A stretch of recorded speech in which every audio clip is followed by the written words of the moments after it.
이번 화에는 해양 환경과 관련하여 유엔에서 이루어진 최근 작업을 함께 알아보도록 하겠습니다. 우선 2021년 4월에는 사회 경제적 측면을 포함한 해양 환경 현황의 전 세계 보고와 평가를 위한 정기적 절차에 따른 제2차 세계 해양 환경 평가 보고서가 발간되었습니다.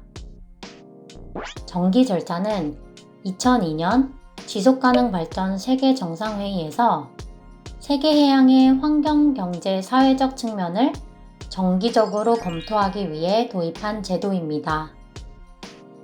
정기 절차는 유엔 총회에 보고되며 그 목적은 정책 기반의 과학적 근거를 향상하기 위하여 해양 환경 현황의 정기적인 과학적 평가를 실행하는 것입니다. 이에 따라 유엔은 2015년에 1차 평가 보고서를 출간하였으며 이를 기반으로 2021년에 2차 보고서가 발간되었습니다. 그렇다면 제2차 세계해양환경평가는 어떤 내용을 담고 있을까요? 우선 긍정적인 소식은 1차 보고서가 나온 2015년 이후로 인위적인 인간 활동에 의해 해양 환경에 가해질 수 있는 압박을 감소시키기 위한 적극적인 대응 방법들이 향상된 것입니다. 해양보호지역 지정, 일부 지역에서의 오염과 어장 관리책 향상 등이 그 예입니다. 그러나 인간 활동으로 인한 해양 환경의 파괴는 계속되고 있습니다. 그 중에는 산호초나 맹그로브림과 같은 중요한 생태계도 있습니다.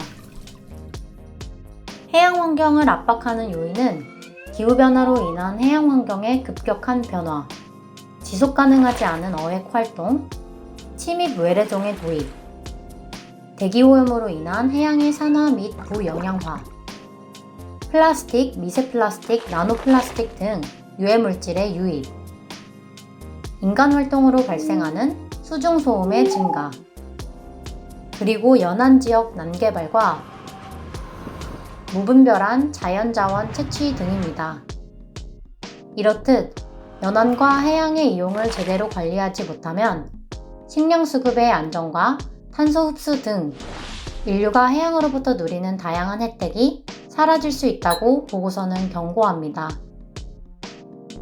이에 유엔 총회는 해양법 협약하에서 국가 관할 외의 해양지역 해양생물 다양성의 보존과 지속가능한 이용을 위한 구속력 있는 국제협약의 문헌을 작성 중입니다.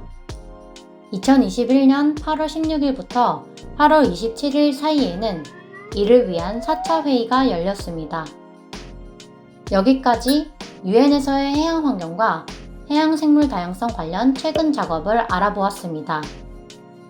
다음 화에서는 생물다양성 과학기구의 해양생물 다양성 관련 작업을 알아보겠습니다.